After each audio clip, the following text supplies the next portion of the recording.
관광학 원론 제11차 시 2강을 시작하겠습니다. 여러분 핸드폰 오래 쓰는 방법 아세요? 핸드폰 특히 배터리가 문제죠. 핸드폰을 오래 쓰려면은 일단 핸드폰 안에 많이 다운받아 놓은 앱을 불필요한 앱을 지우는 것이 좋습니다. 그리고 잠을 잘 때는 핸드폰을 꺼두는 것이 좋아요. 또 꺼두면서 우리가 보통 충전을 하죠, 그죠? 100% 이상 충전되는데 계속 이렇게 충전하면은 그것도 핸드폰 수명을 짧게 하는 짧게 된다고 그래요. 그래서 잠잘 때는 핸드폰도 꺼놓기도 하지만 전원도 끄고 충전을 하지 않는 것이 좋습니다. 보통 한 70-80% 충전되어 있으면 좋다고 합니다. 그 다음에 하루에 2번 정도는 핸드폰을 껐다가 켜는 거 있죠. 다시 되는 거. 완전히 끄지 않더라도 다시 하는 거 있죠. 그죠? 그렇게 한 2번 정도는 다시 켜기로 해주면은 핸드폰을 오래 사용할 수 있다고 그럽니다. 이건 무슨 말인지 아세요? Latte is a horse. Latte is a horse. H-O-R-S-E. 이거 무슨 뜻이냐면요. Latte is a horse는 라떼는 말이야. Latte is 말이에요. Latte is horse잖아요. 라떼는 말이야. 그래서 보통 어른들 얘기하는데 말이죠. 라떼는 말이야. 그러면서 폼 잡으면서 하는 얘기죠. 그래서 우리 특히 꼰대들이 이런 실수를 많이 하죠. 라떼 이즈 홀스, 라떼는 말이야. 그러면서 내가 하는 충고가 조언을 가장한 오지랖일 수가 있다는 그 말을 빗대어서 라떼 이즈 홀스, 라떼는 말이야 라고 말을 합니다. 자, 동방견문록, 마르코 폴로의 동방견문록 보겠습니다. 이제 마르코 폴로는 카인두를 지나서 한 11절 가니까는 브리우스 강이 나와요. 이 브리우스 강을 건너면은 카라잔이라고 지금의 윈난성이라고 그럽니다. 운남성에 도착을 합니다.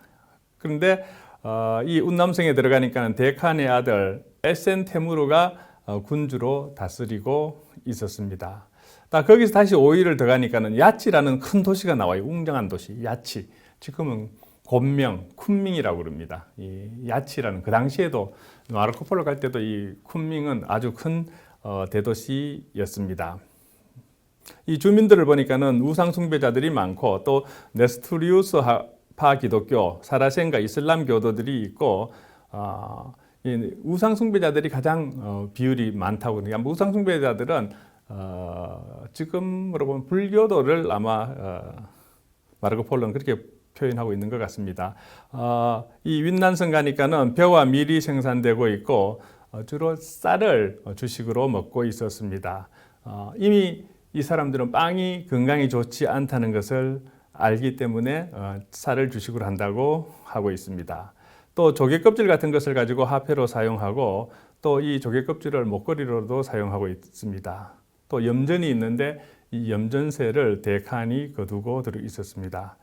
또 풍습을 보면은 남자들은 이 부인이 원해서 다른 남자와 이 육체 관계를 맺는다면은 그것은 자신에 대한 모욕이라고 생각하지 않는다고 적혀 있습니다. 이 여건이 상당히 신장된 것을 알 수가 있습니다. 그죠? 또 이 쿤밍에는 큰 호수가 있는데 둘레가 160km에 이르고 다양한 물고기가 나오고 있습니다. 그 호수는 지금도 있죠, 그죠?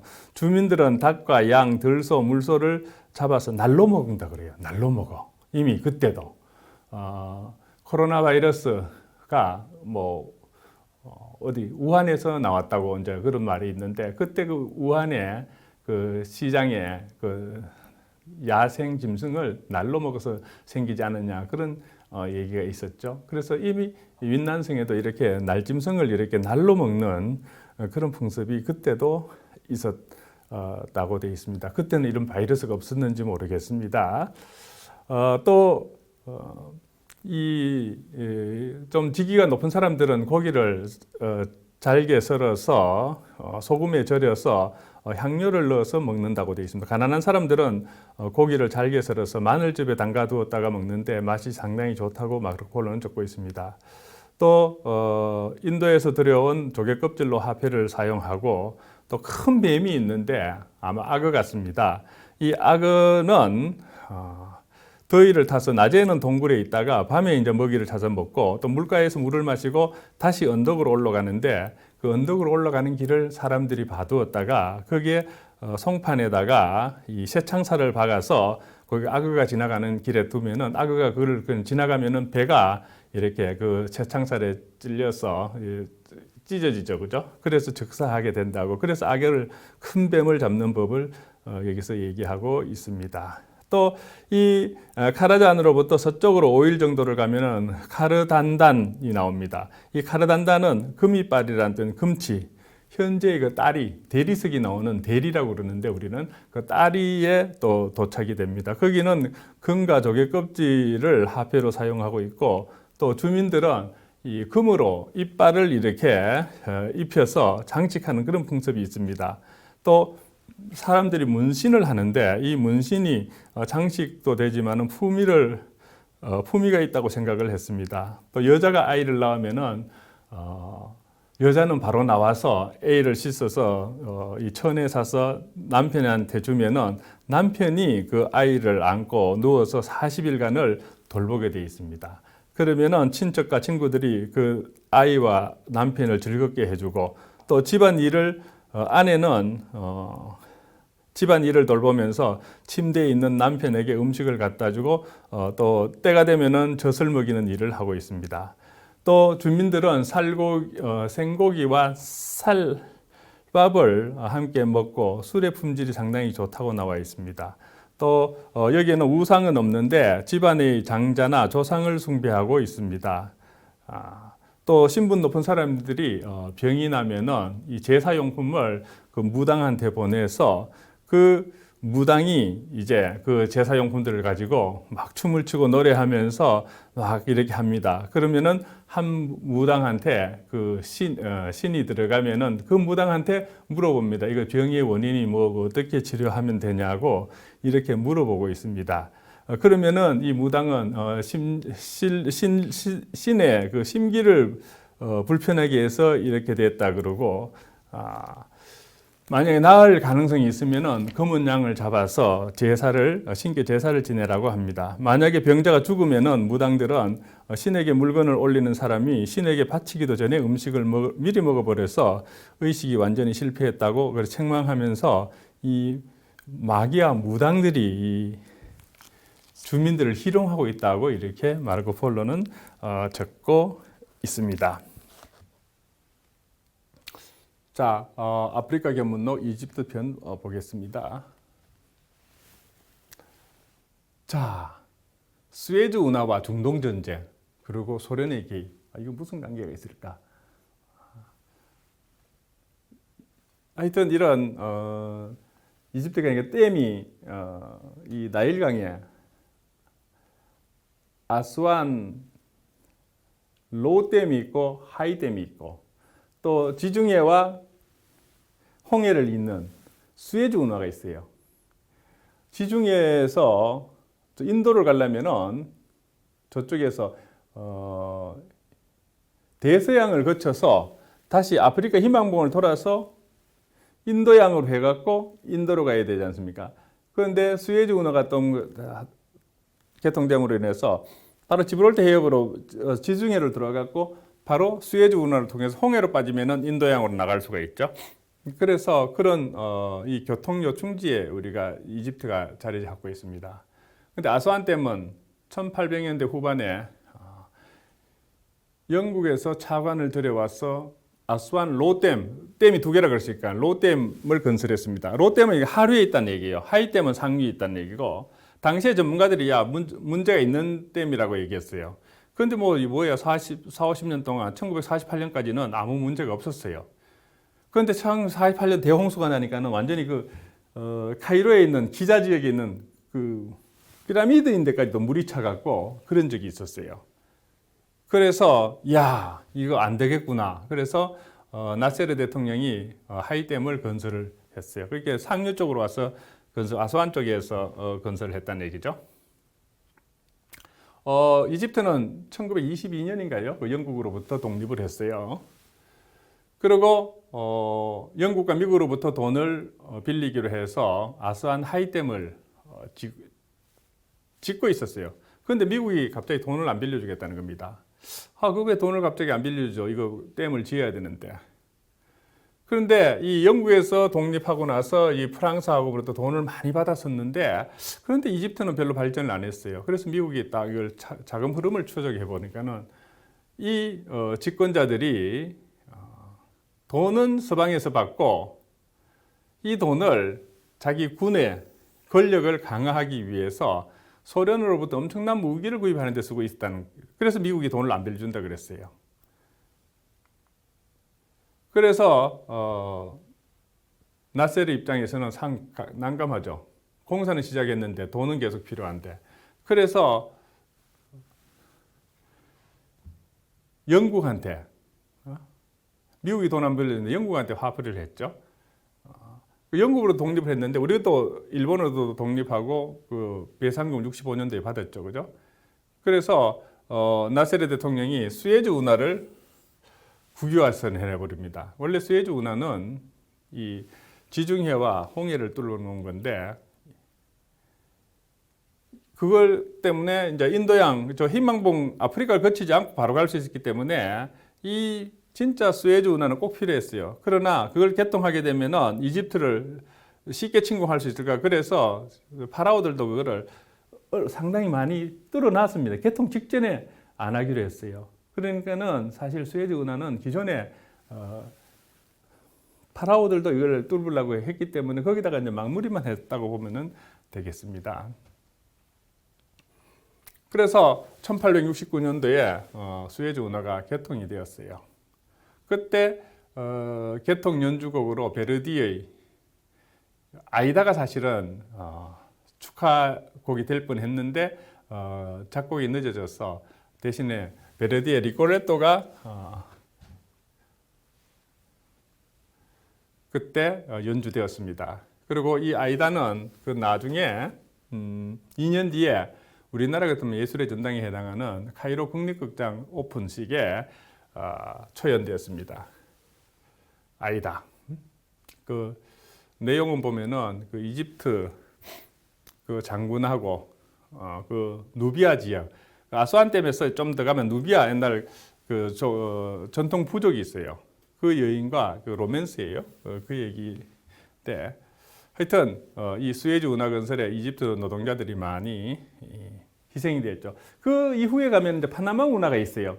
그 파나마 운하를 이 팀들이 파나마 운하를 건설하러 갔다가 맨 그때 프랑스 그분이 외교관이었나 그분이 했다가 사실 실패하죠. 왜냐?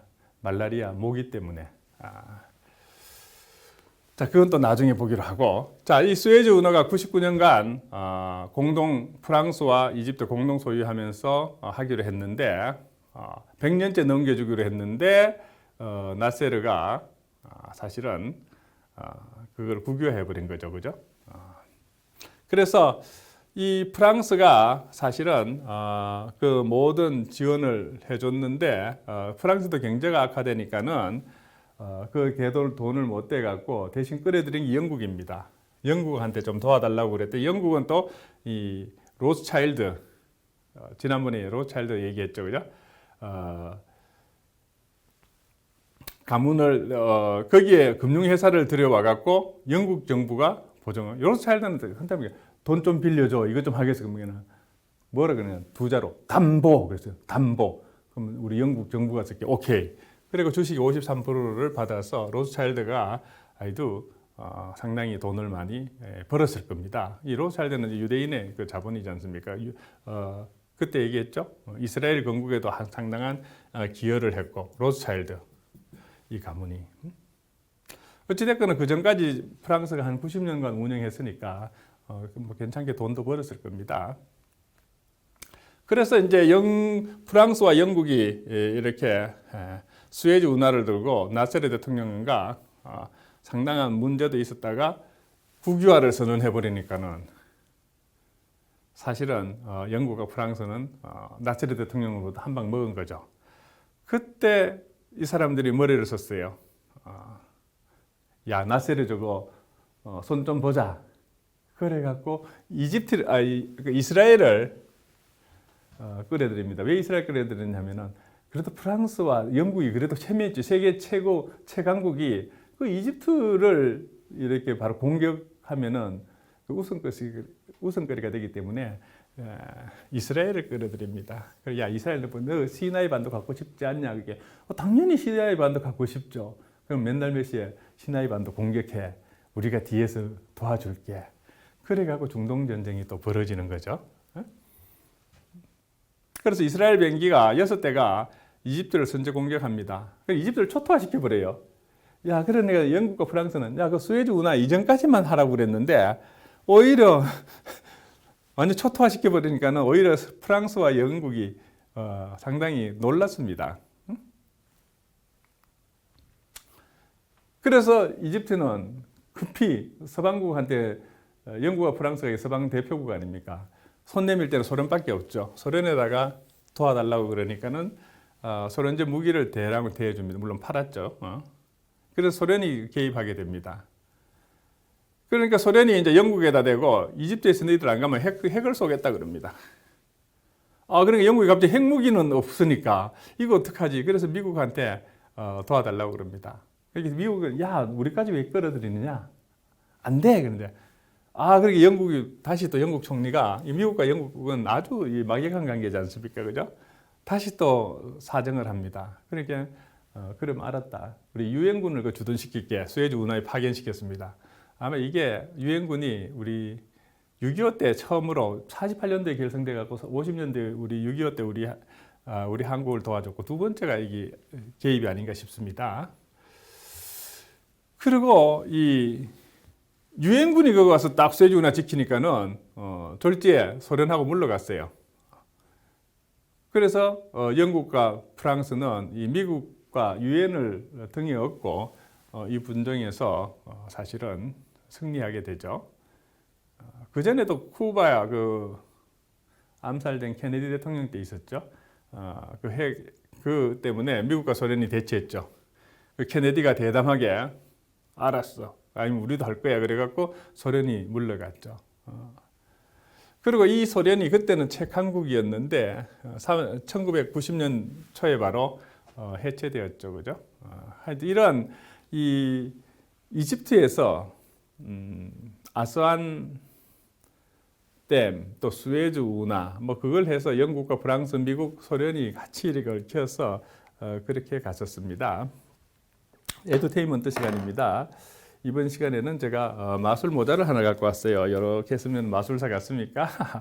자, 이 마술 모자는 이렇게 아무것도 없습니다. 자, 마술 모자. 마술 모자니까 마술 모자이면 마술 모자에서 꺼내야 되지 않습니까? 그죠? 뭐 꺼낼까요? 잘 아시죠? 자, 후루루 날아가는 비둘기가 나왔습니다. 안 그러면 날아가기 때문에 빨리 잡아 넣어야 되겠습니다. 자, 다음 시간에는 호텔업에 대해서 공부하시겠습니다. 여러분 수고하셨습니다.